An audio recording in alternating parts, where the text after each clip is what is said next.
talvez você tenha o conhecimento acima do que você precisa para fazer o seu negócio ser um negócio estratégico, rentável e que te dê a segurança que você precisa.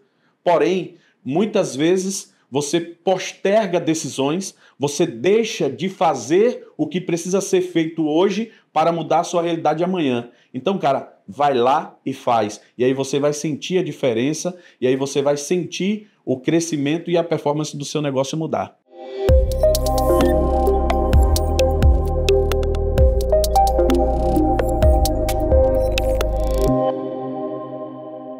Sejam muito bem-vindos a mais um episódio do Legacy Talks. Estamos aqui em mais um episódio extremamente interessante com um convidado super especial, membro do Legacy Business Club, Alan Lima, meu grande parceiro. Meu irmão, obrigado pela presença, pela disponibilidade, viu?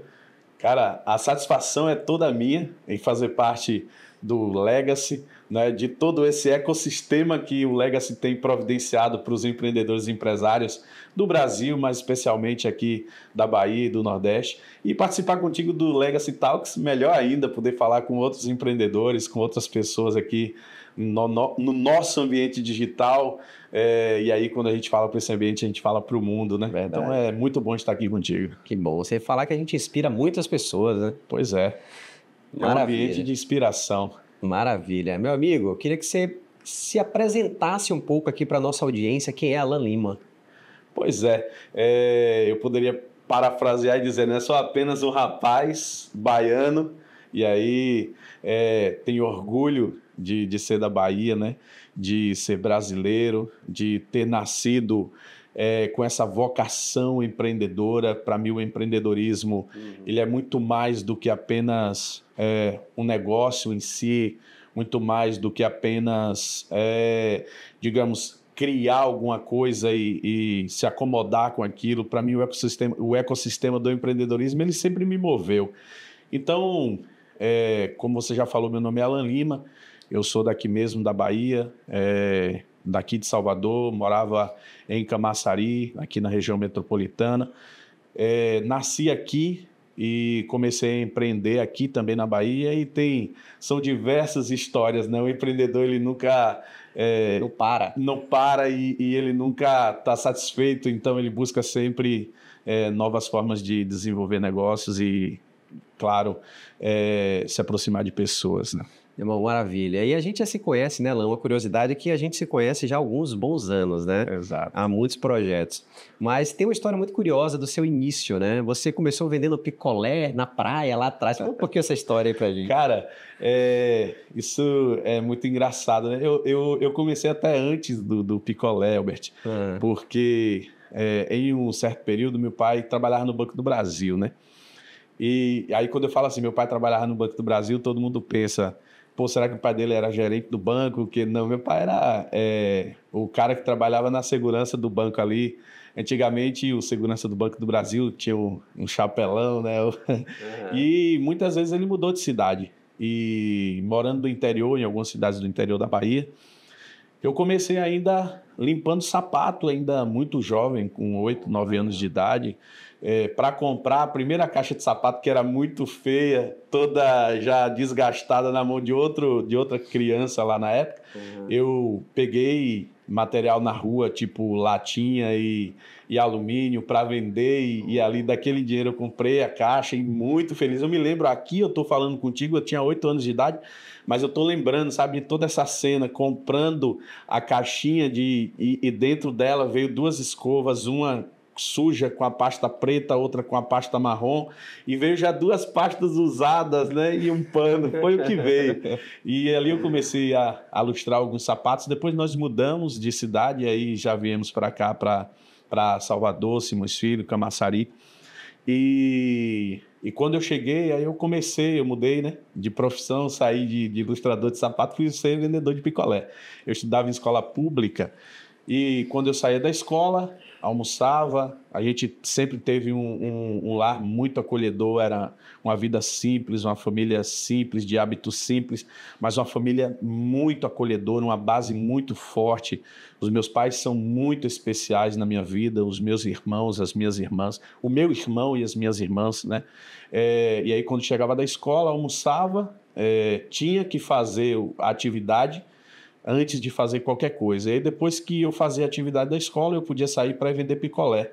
E ali nas ruas de Camaçari eu comecei a vender picolé, eu pegava 20 picolés e às vezes no final do dia sobrava 10, né? E aí, como a margem empírica, que muitas vezes funciona até hoje em muitos comércios informais do Brasil, é você pegar por 10 e vender por 20, sobrava 10, então eu não ganhava nada, porque os 10 eu tinha que chupar ou doar, porque senão ia derreter. E esse negócio não estava prosperando, e sempre inquieto como fui desde muito jovenzinho, apesar de ser jovem ainda hoje, eu comecei a pensar o que é que eu vou fazer para ganhar mais dinheiro. Meu pai trabalhava já no Polo nessa época, né? Ele pegava serviços ali para fazer, era empreiteiro, e tinha uma empresazinha. E aí, levando almoço para ele e para um pessoal que trabalhava com ele, eu comecei a perceber que tinha um potencial ali, porque o pessoal que trabalhava no Polo, especialmente nas empresas terceirizadas, eles terminavam de almoçar e ficavam ali deitados até dar 13 horas para voltar para o trabalho. Eu disse, eu vou fazer um teste, eu vou levar um picolé. E aí, cara, eu levei 20 picolés. Foi 1 minuto para vender os 20 picolés. Eu disse, pô, achei a mina. No outro dia, levei mais 20. Em 1 minuto terminou. E os caras começaram a reclamar, né? Pô, traz pouco, não sei o quê. Aí eu levei 40. Vendeu no mesmo tempo, em 1 minuto. Levei 50. Aí eu já tive que mudar meu empreendimento, porque a caixa não cabia mais de 50. Aí eu já tive que guardar um dinheiro para comprar uma nova caixa, né? Uma caixa maior para levar mais de 50 picolés. No final, eu consegui levar até 100 picolés, porque já era uma caixa maior, não conseguia. Eu levava em uma bicicletazinha, uma monaretazinha, né, amarrada na garupa.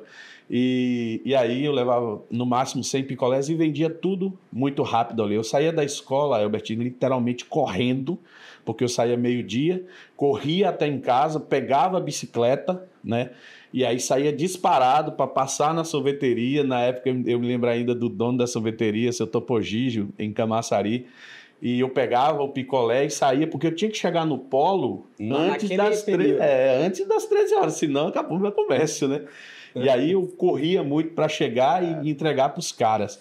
Tem uma história interessante, porque quando eu fazia essa venda, aí teve um dia, cara, que o pessoal lá da segurança do Polo disse assim, ó, você não vai poder ficar vendendo isso aqui não. Mas, pô, velho, é só entregar o picolé. Só que aí o que foi que aconteceu? O pessoal, tem até uma figura lá em Camaçari que é da comunicação, Rosito, trabalhava no Polo lá também, né? Na época, ele, junto com o pessoal, fez uma manifestação lá de só se ele não vender picolé aqui, a gente vai fazer manifestação, não vai trabalhar, né? E aí deram uma forçada de barra, aí eu dei meu jeitinho ali e consegui continuar vendendo por uns dias. Legal. Mas eles queriam impedir a venda. Enfim, eu mudei o ambiente, né? Eu busquei uma nova estratégia de venda e o negócio funcionou. E aí eu, às vezes, tentava vender 20, não conseguia e não ganhava nada. Agora eu passei a vender 100 em alguns minutos. Eu voltava para casa, almoçava, fazia o dever de casa e muitas vezes ainda ia para a rua para estar com os meus colegas vendendo, só que agora sem pressão. Perfeito. Porque eu já tinha batido minha meta do dia, né? Ou seja, achou o canal de vendas perfeito. Né? Achei o canal de venda perfeito e ali eu fui modelando ele para, digamos, prosperar naquele ambiente ali e graças a Deus naquele momento ali deu certo. Né? E nessa época você tinha quantos anos? Cara, nessa época aí que eu comecei a vender no Polo, eu devia ter uns 13 anos. Pô, cara, muito jovem. Uns 13 anos, né? Então eu tinha uns 13 anos ali, e ali eu vendi uns 2 anos, né? Uns 2 anos consecutivos. Mas aí depois eu resolvi mudar de empreendimento. E aí eu saí do picolé e fui vender mel de porta em porta, em Camaçari. Então tinha o mel com alho, mel com guaraná, mel com cansanção, tinha diversos sabores, e aí tinha um de 200 ml e tinha um de 500 ml que era um pouco maior, e aí a gente abordava de porta em porta. Na época não estava como hoje, porque hoje infelizmente você nem pode fazer esse tipo de trabalho, as pessoas não confiam mais de te atender na porta, a segurança não tem permitido, infelizmente. Mas eu podia bater na porta e fazer abordagem. Eu comecei a vender mel, cara, e eu achei que eu era o máximo, eu era o vendedor, né? Porque eu vendia 100 picolés rapidinho, então eu pensei, eu vou vender mel fácil. Que nada, meu irmão. Fui vender, e aí, Albert, passei uma semana, 2 semanas, passei ali 30 dias sem vender uma garrafa de mel, saindo todos os dias à tarde. Com 30 dias, os meus pais ficaram com pena e compraram a garrafa na minha mão. E aí o supervisor pensou, né? O que está acontecendo com você? Você não vende? Eu vou com você. E aí ele decidiu, ele marcou e disse, hoje à tarde eu vou com você. Cara, o cara saiu comigo. Na primeira abordagem, o cara vendeu, meu irmão. Eu disse, tem algum problema comigo? O que é que está acontecendo? O fechamento não está funcionando. Não tá funcionando. Aí eu continuei. Com 45 dias, depois de ter iniciado, eu vendi a minha primeira garrafa. Eu lembro até o cliente. O nome dele era José. É José, né? Eu nunca mais o vi, mas eu me lembro dele. Da primeira cena, ele me atendeu, foi super cordial. E ele comprou uma garrafa grande e uma pequena, né? E aí, posteriormente, 15 dias depois, eu vendi. Mas o final da história é o seguinte, ó. Quando eu tinha... De 16 para 17 anos, eu saí de vendedor, passei a supervisor de equipe, passei a entregador. Dessa mesma empresa? Dessa mesma empresa. Passei a entregador. Quando eu fui entregador, eu percebi, né? Pô, eu tô sendo entregador, só que na maioria das vezes que eu ia entregar, o cliente não queria mais e eu tinha que fazer o convencimento para que ele ficasse. Então eu pensei... Eu estou vendendo novamente, então isso não está funcionando. E aí tem até uma história interessante, contemporizando com o nosso momento atual. Um dos caras mais bem-sucedidos hoje do mercado no Brasil de medicamentos, suplementos, complementos alimentares é João Adib, da família Adib, da CIMED. E aí eu vi o João falando um dia desses aí no podcast, qual é a estratégia dele? Antes o vendedor ele saía para tirar o pedido e depois alguém entregar. Aí ele teve uma sacada e disse, ó, você vai sair, mas você já vai levar o que você vai vender. E aí, cara, ele fala que a venda dele aumentou ali quase 70%. Então imagina, o poder de convencimento de quem tá lá na ponta, cara, ó, já tenho aqui, eu quero deixar contigo aqui. Então a venda dele, sabe, acelerou demais. E aí eu comecei a perceber isso. Então o vendedor... eu mudei de estratégia, só não quero ser mais entregador, eu vou assumir uma equipe. E aí eles me permitiram, isso com 16 anos. Certo. E eles me permitiram, eu montei um time com o supervisor que era da cidade de Camaçari, ele veio para cá, para Salvador, para essa região, ali perto do aeroporto de São Cristóvão e tal, e aí eu assumi o lugar dele. Só que como eu era muito jovem, a empresa falou assim, ó, você... tem 16 anos, a gente não pode deixar você sozinho. Então a gente vai deixar uma pessoa com você. Deixaram uma menina, ela vendia muito bem também, uma menina muito séria, muito honesta, mas ela é muito boa vendedora. Ela não tinha essa visão empreendedora de querer montar time, etc. Certo. E aí ela ficou comigo ali um mês, e aí ela me procurou e disse, Alan, eu não quero ficar com equipe, eu quero ficar vendedora, então eu queria que você ficasse. Eu disse, pronto, eu fico. E aí eu assumi a equipe. E aí, como eu estava te falando, eu mudei. Em vez do pessoal ir e tirar o pedido, eles tinham que ir já levar o produto e já entregar para o cliente. Cara, a venda começou a se multiplicar. Ela fluiu de forma, sabe, muito acelerada. E aí eu saí de Camaçari, comecei a montar time em Dias D'Ávila, em Mata de São João, em Pojuca, em Alagoinhas, em Iambupe. E aí eu fui subindo por todas essas cidades ali daquela região mais nordeste aqui do estado da Bahia. Depois eu fui lá para a região de Feira de Santana, Capim Grosso, descendo para a região do Senhor do Bonfim, Juazeiro, Jacobina. Depois eu comecei a ir para o lado de Santo Antônio de Jesus. Final da história é que, com 16 anos, eu montei um time na Bahia com mais de 200 vendedores. E aí o cara que não conseguiu vender nada em 45 dias já estava como o, digamos, representante exclusivo da indústria para todo o interior do estado. Certo. Eu só não estava ainda com a capital porque tinham 2 distribuidores na capital, né, de Salvador, e aí eles cuidavam de Salvador. Eu tinha equipe também em Salvador, porque eu peguei aquela mesma região perto do aeroporto, mas eles cuidavam de outras regiões. Finalizando essa parte aqui dessa história do mel, em pouco tempo eu consegui ser o distribuidor exclusivo da indústria e tudo que fabricavam, o nosso time fazia a aquisição e a venda. Foi um momento muito enriquecedor para mim. Aprendizado grande, né? Demais, cara. A convivência com as pessoas, viver nesse ambiente da venda, isso para mim é essencial. E todo negócio só vive de venda, né? Venda, é verdade. Todo negócio que não... Foi um aprendizado muito bom, cara. Muito bacana. Maravilha, meu amigo. E depois dessa experiência do mel, imagina que você deve ter partido para outro empreendimento. Cara, como é que foi essa transição aí? Então, nessa época eu me decepcionei um pouco com o pessoal da indústria, né? E aí foram detalhes que me fizeram com que eu desistisse. Eu acho que a minha imaturidade, mas Deus sabe de todas as coisas, mas a minha imaturidade fez com que eu desistisse daquele negócio ali, porque eu poderia ter saído daquela indústria e pegar qualquer outra que todas me queriam, porque eu tinha um time muito grande. Mas acabei desistindo daquilo ali, estava ganhando dinheiro, de menor ainda, minha mãe brigava muito comigo, porque eu já tinha carro e estava assim, evoluindo, né? Mas aí resolvi desistir daquele mercado ali, aí entrei em outros negócios, com marcenaria, com vidraçaria, testei bastante coisas, né? Outros negócios. Aí isso com 18 anos. Ou seja, a visão empreendedora sempre teve contigo, né, cara? O tempo inteiro, o tempo inteiro. Eu só trabalhei com carteira assinada uma vez, em uma empresa grande, mas eu não consegui ficar nem 6 meses, eu pedi para sair porque eu tinha que empreender. Foi também muito bom para mim viver naquele ambiente corporativo. Mas o empreendedorismo ele sempre esteve muito presente no meu dia a dia, e ali daqueles negócios ali a gente evoluiu, aí começou a crescer esse mercado da internet, que antes era internet e não era, digamos, o mercado digital como a gente vê hoje, era muito mais restrito porque era internet de escada, né? Aquela internet lenta, e depois começou a ter uma internet um pouco mais rápida. E aí a gente começou a desenvolver alguns projetos de internet. Por exemplo, meu primeiro projeto de internet foi em parceria com a pessoa de Salvador, e a gente montou um portal de venda de veículos, o clubecarros.com. E aí a gente tinha carros do Brasil inteiro que anunciavam na nossa loja, e era como hoje você tem Web Motors, o iCarros. Quando a gente começou o Clube Carros, quem começou junto com a gente foi o Web Motors. O Web Motors logo foi adquirido pelo banco, hoje é o Santander, mas na época foi o banco... Itaú? Não, foi um outro banco. O Itaú, ele fez contato conosco, e aí a gente, naquela, sabe, mente fechada, mentalidade bairrista... Queria fazer sozinho, não quis, e aí o Itaú criou o iCarros, né? Na época criou o iCarros, e aí do iCarros eles desenvolveram soluções ali em cima para financiamento, seguro e etc.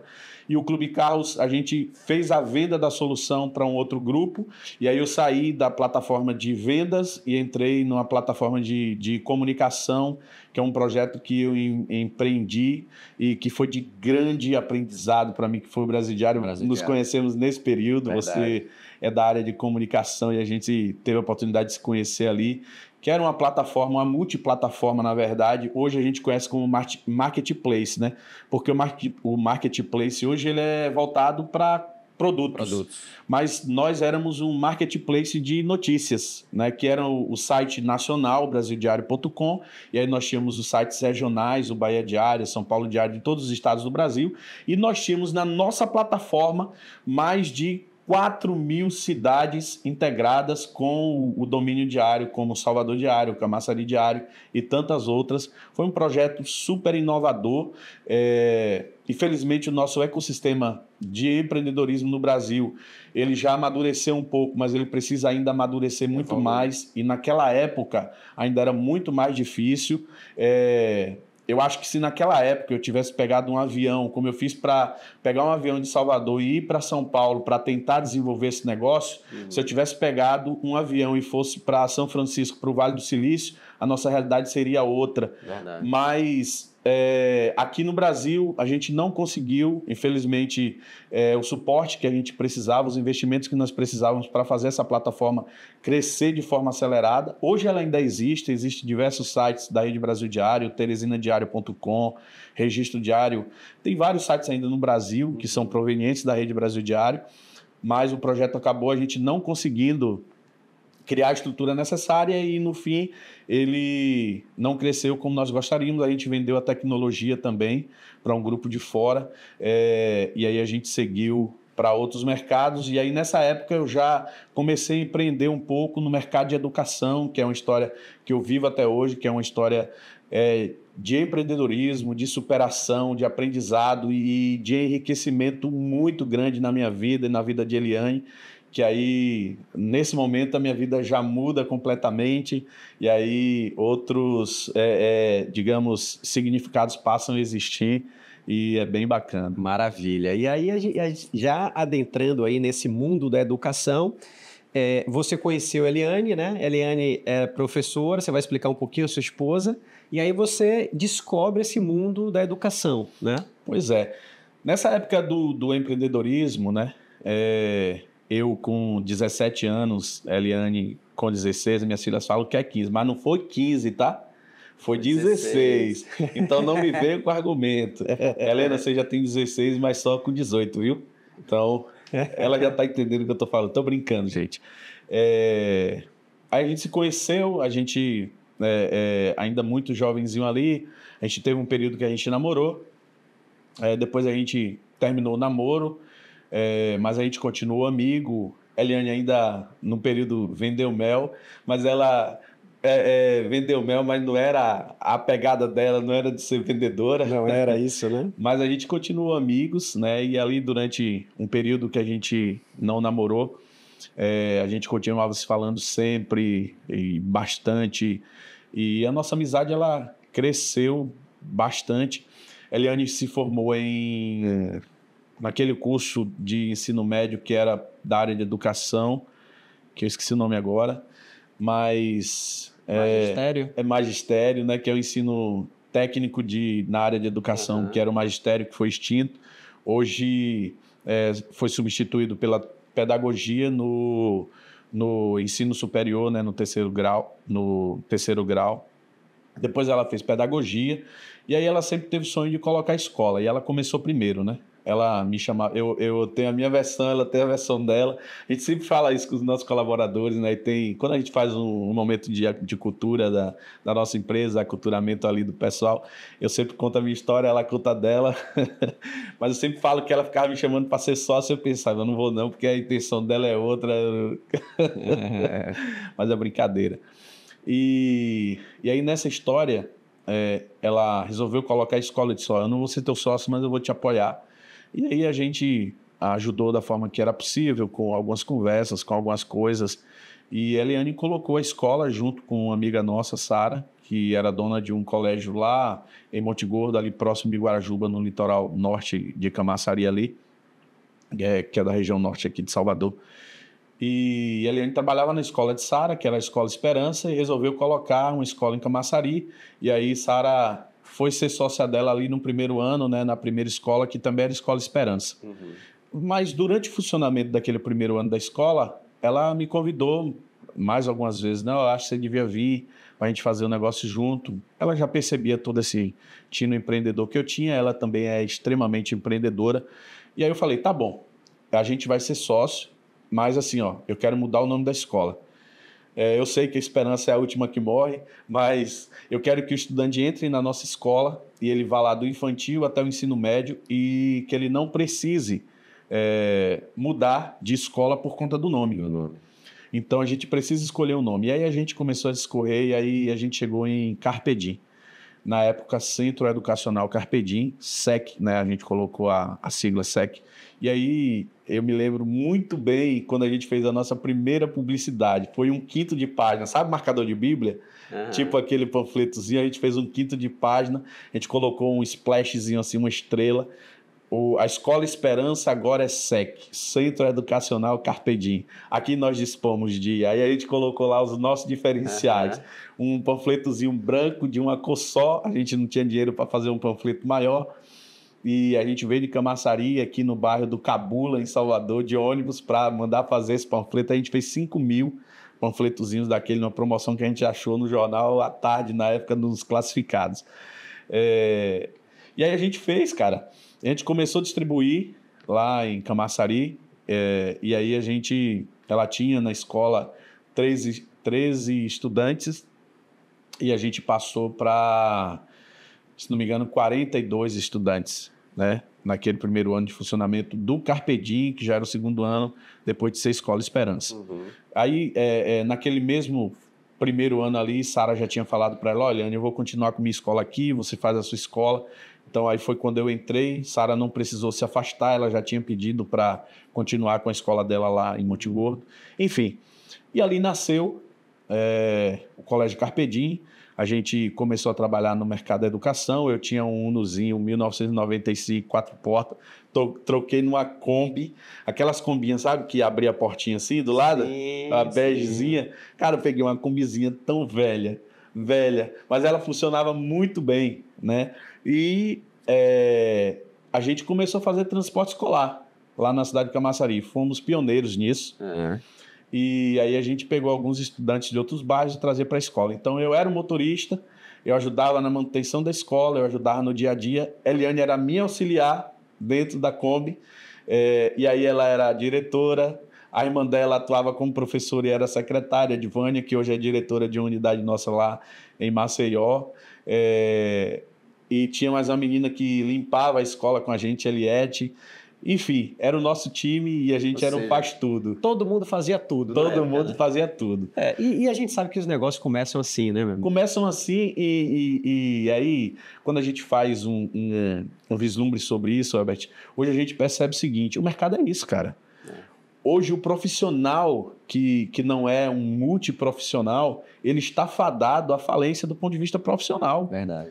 Por quê? Porque mesmo que você seja especialista em alguma coisa, e é necessário que você seja especialista em alguma coisa, tá? Mas você precisa conhecer de diversas outras coisas para que você consiga viver no ambiente de negócios, né? No ambiente integrado hoje de negócio, de comunicação, nesse mundo digital que a gente vive. Total. Então a gente precisa de especialistas e vai continuar precisando sempre, mas a gente vai sempre precisar de pessoas multifunção, para que faça o que você é especialista, mas o que você precisa fazer para fazer as coisas acontecerem, né?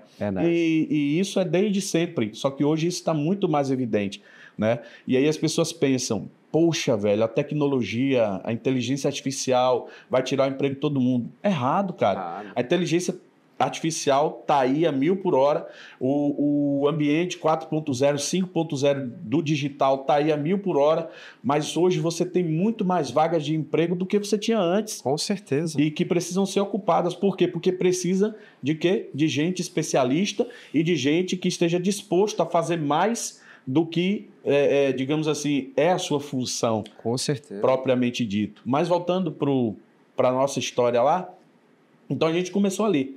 E dali, cara, a gente foi desenvolvendo. Tem uma história interessante ali, o tempo tá passando, né? Mas tem uma história interessante que a nossa escola era numa casa, e aí caminhando ali no bairro, onde era a primeira escola, lá no bairro da Glebaiá, em Camaçari, a gente percebeu um prédio grande, a Eliane já tinha estudado nesse prédio, e ele estava fechado, que era uma escola que antes foi o Colégio Milênio, um colégio grande, e aí tinha uma placa assim de vende-se. E aí eu disse, Eliane, vamos mudar para cá, para esse prédio. Ela, mas a dona não aluga não, ela só vende. Aí eu disse, então vamos comprar. Só que a gente era sem eira nem beira, né? Sem nada, cara.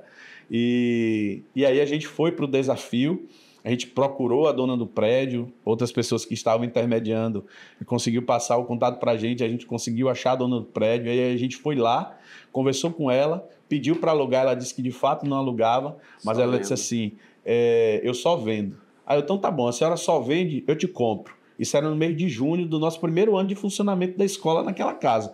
Nós pagávamos R$200 de aluguel, né? Só para você ter um parâmetro aqui da loucura do empreendedor. Nós pagávamos R$200 de aluguel, aí a gente foi conversar com ela, disse, eu não alugo, só vendo. Eu disse, tá bom, então eu compro. Quanto é? X. Tá fechado, pelo preço que a senhora está pedindo, eu não vou barganhar. Só que é o seguinte, hoje é junho, eu só vou pagar o prédio para a senhora em dezembro. Mas não é esse dezembro, é em dezembro do ano que vem. E aí, daqui até lá, eu vou te pagar um aluguel de R$500. Não é que a mulher aceitou? Foi mesmo. Foi. Ela aceitou, fizemos um acordo, fizemos um documento. Então, A escola, ela é um negócio sazonal, né? Porque você faz a captação muito forte no início do ano. O que você tem durante o ano de captação não é muita coisa, porque todo mundo já está matriculado, você tem uma cadência ali, você né? capta no início, né? Isso é basicamente final do ano, início do ano, né? Você tem ali, hoje o período de captação forte, ele começa a partir do mês de outubro, vai até, aqui na Bahia até janeiro, outras realidades como São Paulo, um pouco mais para o sul do Brasil, é até dezembro, meio final de dezembro, porque janeiro é um mês que as aulas já voltam, né? E aí a gente pula de R$200 para R$500 sem aumentar o faturamento. Cara, desafio atrás de desafio. Mas foi muito bacana, porque eu disse para a Eliane, agora você vai ficar focada aqui, eu vou focar em outras formas de faturamento, porque a gente tem um compromisso de pagar o prédio. Nada melhor do que ter uma pressão para fazer a coisa acontecer. Para fazer a coisa acontecer.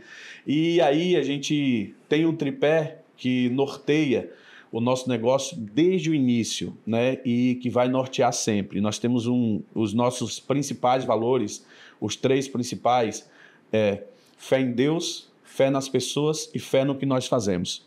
E aí, partindo desse princípio da fé, da crença, a gente foi e Deus foi providenciando, o nosso trabalho foi crescendo, a escola foi crescendo e ela cresceu.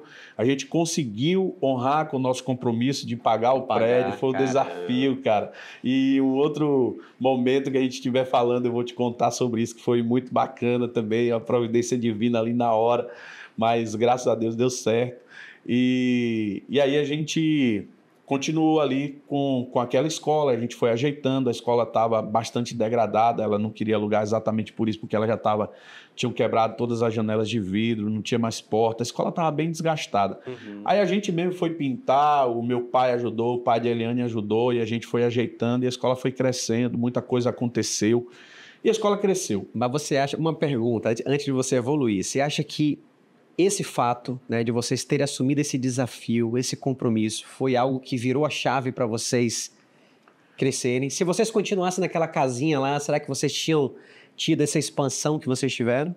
Cara, assim, ó, sem nenhuma arrogância, às vezes as pessoas olham para mim assim e pensam que eu sou um cara arrogante, né? Porque muitas vezes eu fico sério assim, mas não sou. Procuro ser sempre muito humilde e reconhecedor de Deus, das pessoas e da importância de cada um na minha vida. Mas eu sabia que a gente não ia ficar ali, porque vindo desse ambiente de empreendedorismo, eu já sabia que aquela casinha não me cabia, né? Mas talvez na cabeça de outros empreendedores seria o cenário perfeito. Agora, o fato de ter assumido o compromisso nos acelerou. Acelerou. Por quê? Porque nós tínhamos uma meta que estava assinada. Ela não estava apenas proposta, ela estava assinada que tinha que ser cumprida. Então, cara, foram ali 18 meses muito intensos, muito intensos. Então, isso ajudou no nosso processo de aceleração de crescimento do negócio. Ajudou bastante. E aí a gente conseguiu passar por essa fase, e aí a gente pensou, e aí, vamos colocar filial? Imagina, cara, a gente está construindo a Isso primeira... depois de quantos anos? E já no segundo ano. Pagou a escola, o primeiro prédio, vamos colocar a filial, e adivinha qual foi a primeira filial? A de Sara. Ela queria, vender a escola. Vender a escola, e aí a gente foi, negociou com Sara, e aí de novo, né? Escola Esperança agora é SEX, Centro Educacional Carpe Diem. E aí foi a nossa primeira filial lá em Monte Gordo. Isso foi um marco, hein? Foi. E um ambiente muito bom, a gente foi muito bem recebido lá pelas famílias. E a escola ficou ali num prédio, lá onde era a escola de Sara, um prédio que foi transformado numa escola, mas era um ambiente pequeno também, porque era uma casa, como a nossa primeira escola. E aí... Há 2 anos atrás a gente conseguiu evoluir, hoje a gente está com um prédio bem maior, com uma estrutura bem maior, que está ainda em expansão, a gente está melhorando a estrutura do prédio, mas que já está ali na entrada de Guarajuba, na entrada principal ali, na entrada de Monte Gordo e Guarajuba ali naquele... Hoje a gente recebe estudantes de Monte Gordo, de Guarajuba, de Praia do Forte, de Barra de Pojuca, de toda a região. Legal. É uma escola bem próspera, graças a Deus, tem um time muito bom, como todo o time do Grupo Educarpe hoje, enfim. E dali a gente foi para mais uma escola, que era uma escola lá no bairro do Parque das Mangabas, em Camaçari. Depois a gente montou uma escola em Camaçari de tempo integral, que foi mais uma inovação. Legal. E aí foi o Carpe Diem Kids. E a gente continuou evoluindo. Quando a gente colocou o Carpe Diem Kids, aí a gente já buscou consultorias externas, Já buscou profissionalizar mais a gestão do negócio. Porque uma coisa é quando você tem uma unidade, 2 unidades, quando você cresce mais, você precisa começar a profissionalizar mais a coisa, né? Você olha de fora e diz assim, não é fácil. Não é, cara. No dia a dia, para você lidar com cada processo, para você lidar com cada rotina, não é fácil. Se você não tiver isso bem estabelecido, bem sistematizado, o negócio não funciona bem. É incrível. Essa questão de cultura organizacional, de cultura empresarial é extremamente necessário e estratégico para fazer o seu negócio crescer. Com certeza. Porque senão você não consegue. E Alan, assim, outra coisa, principalmente falando do mercado de educação, né? Que não é um mercado fácil de você empreender hoje no Brasil, né? Não é. Se você pudesse falar assim, os principais desafios hoje de empreender no mercado de educação, quais seriam? Pois é. Então eu vou falar disso continuando essa nossa trajetória. Porque aí a gente foi para a 4ª unidade e a gente buscou esse conhecimento e aí a gente ousou em buscar esse conhecimento, especialmente porque a Eliane veio do ambiente pedagógico, do ambiente da escola, mas eu sempre vivi esse ambiente e esse ambiente me encanta, conviver com os estudantes, com os colaboradores, com a família, ele me encanta, mas eu sou mais de mercado. E a Eliane, ela está mais inserida ali no dia a dia da escola, apesar que hoje a Eliane, ela é uma grande executiva, então ela vive muito esse ambiente da escola, mas ela já vive muito o ambiente de mercado também. Eu costumo dizer e digo com tranquilidade que ela é uma executiva muito melhor que eu e é muito capaz. E se não fosse por ela, a rede não tinha crescido e a gente não tinha aprendido tanto. Por que eu falo aprender? Porque muitas vezes crescer gera aprendizado, não gera tanto lucro como as pessoas pensam que geram. Total, tá? Verdade. Mas falando disso tudo, e aí a gente buscou esse conhecimento, a gente buscou a ISO 9001, que é a gestão da qualidade, estabelecendo ali uma rotina de processos bem definidos, e aí esse processo ele não é auditado simplesmente pelo nosso time interno, mas por um burô que faz essa auditoria externa. Quem nos audita já há bastante anos é o Burô Veritas, que ele é bem criterioso ali na avaliação, e a gente já está recertificado aí por algumas vezes, e somos ainda a única rede do Brasil que tem ISO 9001, que é de processo de gestão da qualidade. O Senai tem, mas é da Escola Técnica do Senai. Escolas particulares no Brasil de ensino básico, nenhum ainda tem a ISO 9001, que pode ter, e é excelente que tenha, porque vai melhorar cada vez mais o ambiente. E aí, falando desses desafios, a gente ousou para mais um desafio, sair do mercado de Camaçari e ir para um mercado super concorrido, que é o mercado de Lauro de Freitas, vizinho a Salvador, que tem grandes escolas muito boas, muito maiores que as que nós tínhamos, né? Talvez algumas não em número de estudantes, que a gente tinha um número significativo de estudantes, mas um público um pouco diferente. E aí a gente conseguiu entrar nesse mercado e aí vem a pandemia, cara.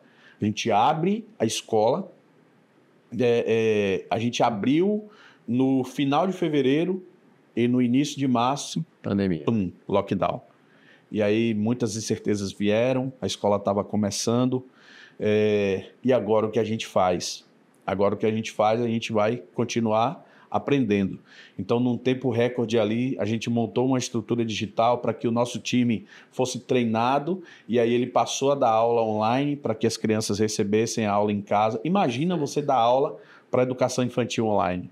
É um desafio grande. As professoras tinham que fazer literalmente teatro na frente da câmera do celular, né, ou da câmera do notebook, para que a criança que estivesse do outro lado gerasse alguma interação e algum aprendizado. A gente fez isso com maestria e, graças a Deus, a escola cresceu. Né? Naquele primeiro ano de pandemia, mesmo ela fechada, no final do ano a gente dobrou o número de estudantes. Que legal, cara. Dessa escola. Enfim, quando você me pergunta sobre os desafios desse mercado, aí veio o grande desafio, não apenas do mercado educacional, mas de todo o mercado, que foi reaprender após todo esse período aí de lockdown no mundo. Né? Ninguém estava preparado para isso, principalmente as escolas. Né? Exato. E a escola ela precisou fechar praticamente 100%, fazer tudo online, como outros setores da economia que precisaram fechar também. Bom, nesse momento a gente teve que tomar algumas decisões, né? Eu tinha outros negócios, atuava na área de varejo e de atacado, fabricando algumas coisas eu tinha uma linha de cosméticos, a UB Cosméticos, que era uma indústria de cosméticos, e aí a gente tinha também uma linha de moda, que é a Uzi Branco. Uhum. E aí a gente tomou a decisão, a gente se desfez de alguns negócios e resolveu acelerar ainda mais nesse mundo da educação. Então, ao invés da gente recuar um pouco, a gente acelerou ali no final da pandemia. Perfeito. O que foi que a gente aprendeu com isso, Albert? Aí eu mergulhei literalmente nesse mercado da educação, nas escolas do Brasil, de norte a sul. E aí a gente percebeu o seguinte, é um setor excepcional e que tem evoluído demais, mas é um setor que precisa evoluir ainda muito mais. Né? Se você olhar a forma que a gente dá aula, né, na maioria das escolas ainda, infelizmente é o mesmo jeito que a aula era aplicada em 1950, né? Onde o estudante senta na sala e o professor regente está lá na frente, passa o conteúdo e o aluno tem que ficar ali quietinho, pegar o conteúdo, estudar e fazer a prova. E aí a gente percebeu que esse não é o modelo, especialmente de um mundo pós-pandemia. Perfeito. Né? E aí a gente começou a sentir isso no mercado de educação no Brasil. E aí a gente começou a perceber que o que falta na maioria das escolas do Brasil, na imensa maioria delas, são processos de gestão mais modernos, processos de gestão mais organizados. Né? Por quê? Porque muitas vezes a escola ela é fundada pelo professor que ama educar e que se não fosse por ele nós já não estaríamos evoluindo como nós estamos, sim, que é uma classe hiper especial, e eu falo com um coração cheio de ternura e alegria por esse público, porque se não fosse o seu esforço, professor, coordenador, diretor, nós não estávamos evoluindo. Né? Então é um público muito especial. Mas muitas vezes o diretor ele coloca a escola e ele se preocupa muito com o pedagógico, e é excelente que se preocupe, mas muitas vezes outros processos da gestão eles são deixados de lado, sim, nas outras dimensões da escola, no que diz respeito à gestão, ao marketing, no que diz respeito ao financeiro, enfim. Há diversas outras ações e rotinas que precisam ser administradas no dia a dia e que muitas vezes não são, algumas vezes por falta de conhecimento, outras vezes por falta de interesse, por focar na área que consideram que é a área mais importante, que é o produto fim, que é a educação, mas que precisa desses outros processos para que a coisa aconteça de forma completa. Perfeito. E aí a gente percebendo isso, a gente evolui um pouco mais e aí a gente deixa de ser Colégio Carpedim para a Rede Educar, que aí já era uma rede de escolas, 15 escolas na Bahia, no primeiro momento em Sergipe, Alagoas e São Paulo, e aí a gente cria o Grupo Educarp, que aí a gente... Dentro do Grupo Educarp, nós temos as escolas, nós temos a franqueadora Educarp e nós temos a Educarp Gestão e Performance, que é o time que dá suporte para o nosso franqueado, que dá suporte para as nossas escolas, mas que também dá suporte para escolas terceiras. Perfeito. Então, vocês terceirizaram esse serviço também de gestão. Exatamente. Então, escolas de outras regiões do Brasil, eles podem encontrar o know-how que eles precisam de gestão, uma gestão completa em todas as dimensões no Grupo Educar. Perfeito. Nós temos especialistas que ajudam essas escolas no dia a dia a desenvolver cada setor da escola para que ela enfrente o desafio atual do mercado. Por exemplo, a captação de estudante, ela funcionava de uma forma antes da pandemia e ela hoje funciona de outra. De outra forma. Se você não tiver uma expertise completa de captação deste estudante através das plataformas digitais, cara, você vai conseguir captar, mas você vai ter dificuldade de enfrentar o seu concorrente. Perfeito. Porque se você não for especialista na captação digital e o seu concorrente for, ele vai estar na tua frente. Todo o funil, né? O funil comercial ali de captação. Exatamente. Então, percebendo isso, a gente começou a atuar forte nesse sentido. E aí eu falo sempre, todas as vezes que eu me reúno com os nossos colaboradores, com as famílias, eu falo sempre que nós somos uma escola que aprende. A gente precisa aprender todos os dias para ensinar todos os dias. Perfeito. Então, é lifelong learning, aprendizado contínuo. Contínuo. Né? E aí, nas salas de todas as nossas diretoras, tem lá o lembretezinho para elas. Lifelong Learning, aprendizado contínuo.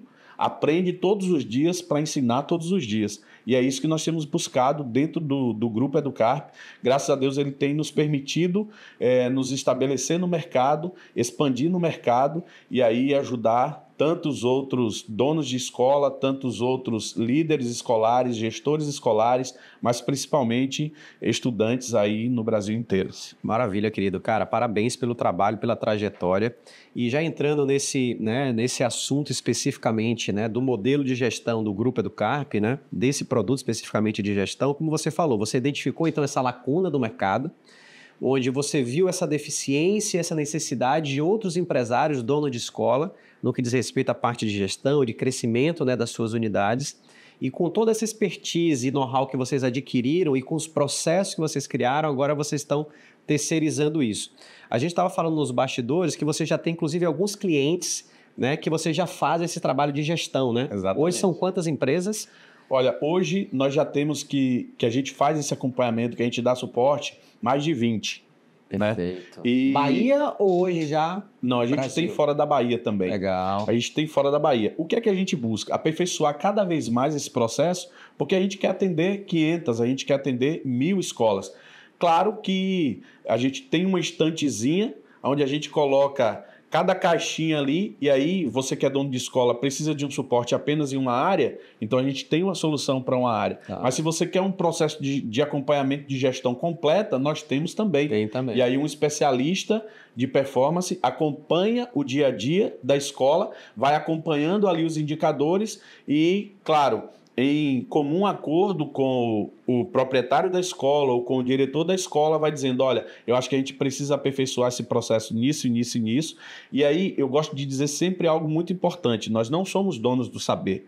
Então, muitas vezes a gente vai para ajudar uma escola e aprende muito com aquela escola também. Perfeito. E aí a gente aperfeiçoa o nosso método aqui para ajudar outras escolas. Então, esse tem sido o nosso dia a dia e a gente tem buscado expandir a partir disso. Maravilha, querido. E como você falou, né? Porque a realidade brasileira nesse mercado de educação, muitos donos de escola, na verdade, eram professores, como foi o caso de Eliane, que abrem suas escolas. Só que não tem essa expertise da gestão.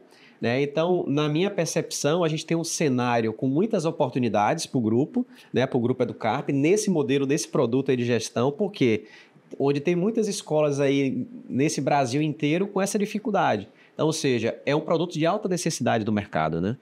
De altíssima necessidade do mercado. Não apenas do ponto de vista de gestão, Elbert, porque, como eu já te falei, a gente visitou todos os estados do Brasil, conhecemos realidades de escolas do Brasil inteiro e a gente percebeu essa necessidade em muitas escolas de melhorar o processo de gestão e isso nunca vai deixar de existir, porque mesmo depois que a gente chegar ou que outro grupo chegar para melhorar a gestão de cada escola, ela vai continuar avançando e vai necessitar de novas expertises a partir do momento que ela vai crescendo ali, né?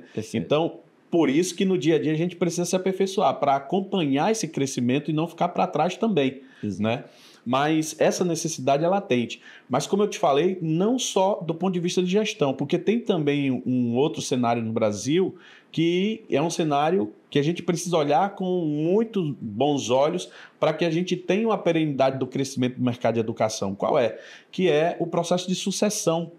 Porque muitos e muitas dos donos e donas de escola no Brasil, eles colocam as escolas, eles vivem aquele ambiente ali e muitos deles vivem a vida inteira dentro da escola e não tem um sucessor ou uma sucessora que queira continuar.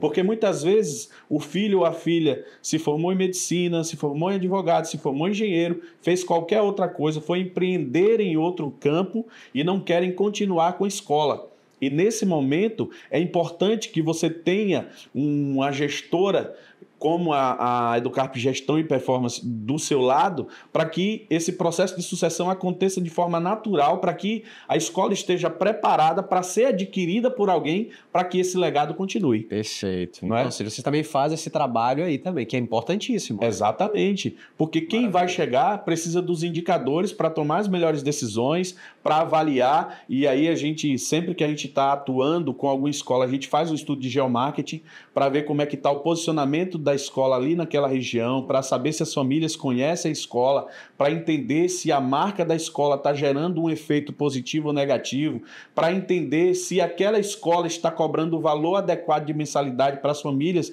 que estão ali no entorno, para entender se o valor da mensalidade está adequado porque a escola oferece, enfim, uma série de indicadores. Né? E a gente faz essa avaliação para que a escola ela fique perfeitamente adequada para o cenário onde ela está inserida ali, de bairro, de região, para que a atuação dela seja uma atuação cada vez mais estratégica. Ora, maravilha, cara. Então você vê que é uma visão muito macro que vocês dão, né, para o negócio deles, né? Exatamente. Um produto extremamente interessante, né? Exatamente. Agora, eu acho super importante e valioso falar que talvez você que está aí do outro lado, dono de escola, que está me ouvindo falar aqui, você olhe para a gente e diga, cara, é disso que eu preciso. Sim, você precisa do nosso suporte, talvez, mas nós não somos os resolvedores, digamos assim, de problemas e que não vai mais existir. Não. Isso está muito dentro de casa. Uhum. Então a gente vai chegar e vai conversar contigo e vai te mostrar os cenários. Agora, eu sempre falo também que a diferença não está em quem sabe. A diferença está em quem sabe e faz. Exato. Então, você que está aí do outro lado, ouve aqui, ó. Talvez você tenha o conhecimento acima do que você precisa para fazer o seu negócio ser um negócio estratégico, rentável e que te dê a segurança que você precisa. Porém, muitas vezes você posterga decisões, você deixa de fazer o que precisa ser feito hoje para mudar a sua realidade amanhã. Então, cara, vai lá e faz. E aí você vai sentir a diferença e aí você vai sentir o crescimento e a performance do seu negócio mudar. Maravilha, meu amigo. Cara, que bom. E outra coisa, a gente agora vai falar uma novidade, porque o Grupo Educarp e o Legacy, né, estão se unindo para que a gente possa, de fato, potencializar esse produto para o mercado. Exatamente. Não é verdade? E a gente vai lançar, queria que você falasse agora, a gente vai lançar agora uma imersão, né, que é uma imersão chamada Educa Summit. É um Educa Summit, que é uma imersão para dono de escolas particulares, né? Eu queria que você falasse um pouquinho desse projeto, o que é que a gente vai entregar nessa imersão. Antes de falar do Educa Summit, eu queria falar da satisfação de estar fazendo parte do Legacy, né? Eu fui contactado por ti aí uns meses atrás, e aí eu recebi um convite para participar de um encontro, e aí eu tive a satisfação de encontrar contigo e com diversos outros empresários e empreendedores daqui da Bahia e de fora da Bahia. E o empreendedor é isso, né? Ele busca esses ambientes, esses ecossistemas que o permitem crescer. E quem não está buscando, precisa buscar. E quem não está buscando, precisa buscar. Exato. E aí, eu pude ver no Legacy, né, uma série de oportunidades de network e de conviver com pessoas melhores do que eu, no sentido de me gerar insights e oportunidades de mercado que talvez eu não estivesse observando. Então, muito obrigado por me convidar para esse ambiente, para esse ecossistema do Legacy. E aí, a partir, né, dessa visita, a partir desse grupo e desse encontro que eu participei, a gente conversou e aí a gente, como bons empreendedores que somos, né, porque você é um empreendedor nato também e outras pessoas que fazem parte aí do grupo Legacy, como o Valdo e como tantos outros empreendedores, a gente obviamente pensou em soluções aí para os empreendedores. E uma das soluções que nós pensamos foi exatamente uma parceria entre o Legacy e o Grupo Educarp, e aí a gente traz o Educa Summit. O que é o Educa Summit? É uma imersão de 12 horas intensas, com bastante conteúdo, com bastante interatividade, com bastante prova social, mas também com bastante mão na massa, e eu tenho certeza que vai ser um encontro transformador para você que é empreendedor da área de educação, para você que é gestor educacional, para você que é empreendedor e quer vir empreender na área de educação. Cara, anota aí na sua agenda, porque certamente você vai ser alcançado pelo marketing digital que a gente vai fazer aqui do nosso tráfego pago com os especialistas que existem aqui no nosso ecossistema. E aí você vai poder participar conosco desse momento, que vai ser um momento ímpar para a educação na Bahia e no Brasil. O nosso primeiro encontro vai acontecer em Salvador. Logo, logo você vai receber a data e o local para poder participar conosco aí dessa imersão transformadora. Educa Summit, anota aí, porque vai mudar a sua visão, a sua realidade, vai te trazer insights que vão gerar muitas oportunidades para o seu negócio, para a sua escola, para as famílias que fazem parte aí do seu ecossistema da sua escola. Maravilha, meu amigo. E certamente, né, um evento inovador, né, um evento onde certamente a gente vai ajudar muitos outros empreendedores, né, do segmento da educação, empresários que querem entrar no segmento também. Então, assim, falando para você que eu te agradeço e sou grato também, né, por você ter feito esse convite para que a gente possa participar com você desse projeto. Então, a gente também reconhece e é muito grato para isso, porque é o que a gente sempre fala, bons projetos e projetos que a gente olhe, que a gente enxergue valor, né, e isso é o que satisfaz a gente. Sim. Né? Quando você trouxe isso para a gente, que você apresentou o cenário do mercado que eu não conhecia, olha, o mercado da educação, poxa, tem essa deficiência, poxa, quando você apresentou, cara, isso vai transformar a vida de outros empresários. Então, conte com a gente vai junto. Então, assim, para a gente foi uma grande satisfação a gente estar junto nesse projeto. Eu tenho certeza que vai ser um sucesso. Sim. Tenho certeza que vai ser um sucesso. A gente vai desbravar aí, né? Esse Brasilzão aí com esse produto, com esse projeto, e vai ser muito bom, vai dar muito bom, vai ser muito legal. Tanto você quanto a Eliane, né? Porque vocês dois vão ser as caras do projeto, né? Sim. Vocês vão ser os especialistas, vão ser as caras do projeto. Então, amigo, muito bom. Eu acho que uma outra mensagem também que eu queria que você passasse para dono de escola, né?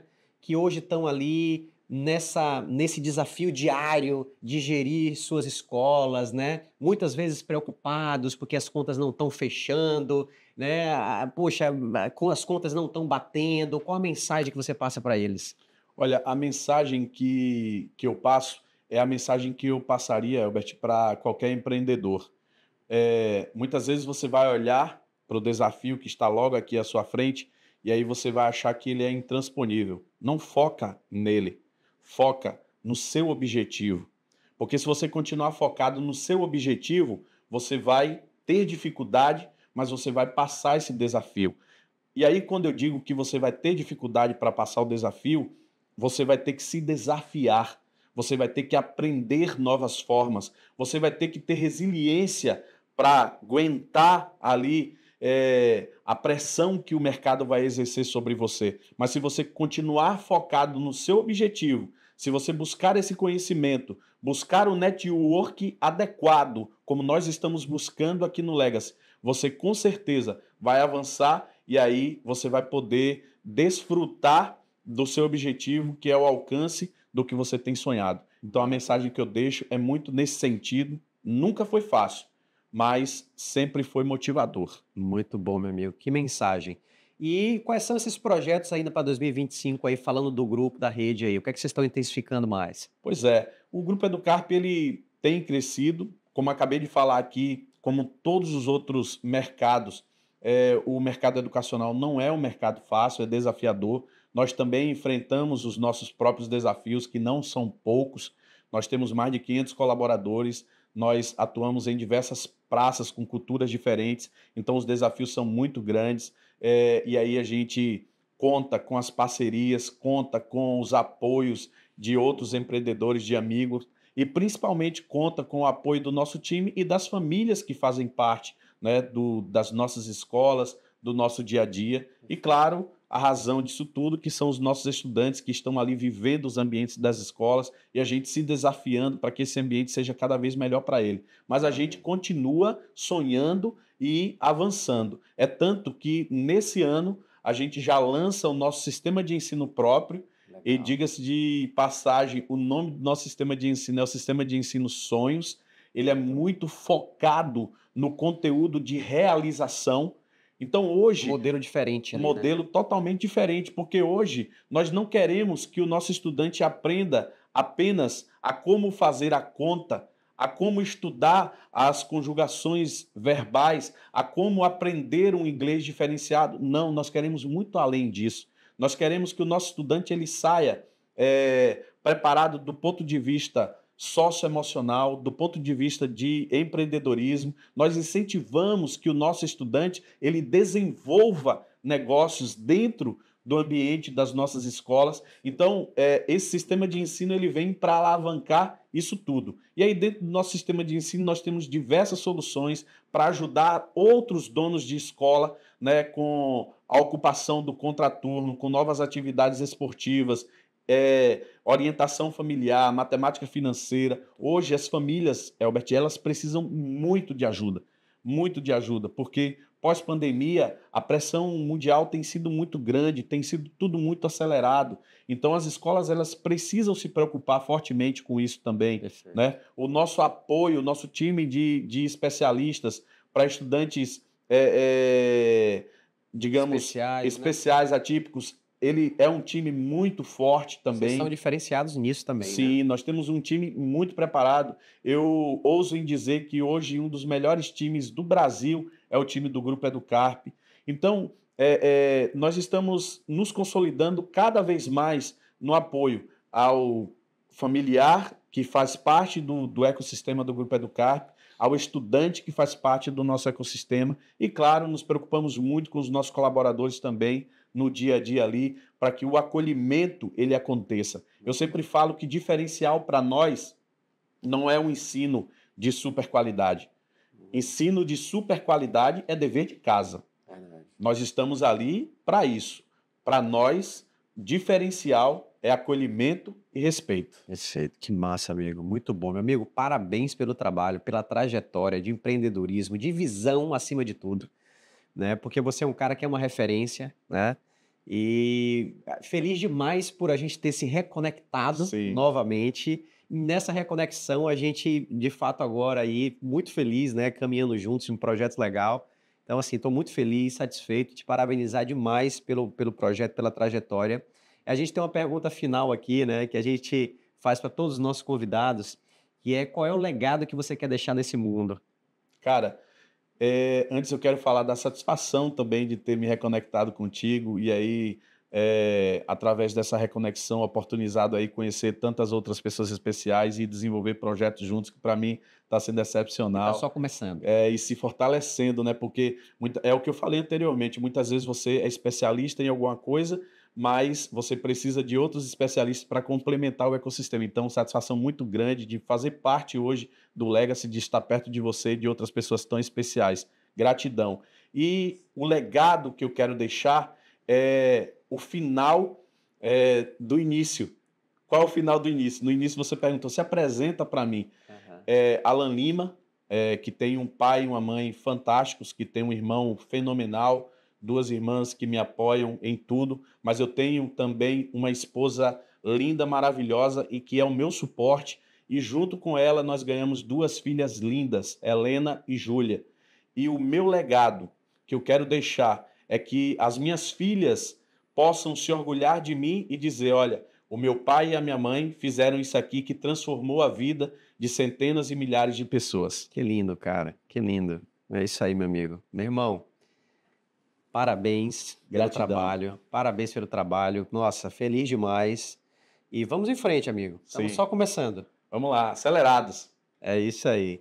Gente, que episódio sensacional. Uma aula, né, de aprendizados, né, de visão, de estratégia, né, de empreendedorismo, visão de negócio. Espero que vocês tenham se conectado demais com a história do Alan. Então, um episódio que eu particularmente fiquei extremamente emocionado e aprendi demais. E só para a gente encerrar, antes da gente encerrar, passar um recado para vocês aqui. Quem não está inscrito no canal, se inscreve no nosso canal, já curte e comenta aqui para mim quais foram os principais insights que vocês tiraram desse episódio de hoje. Eu tirei diversos insights, imagino que vocês também.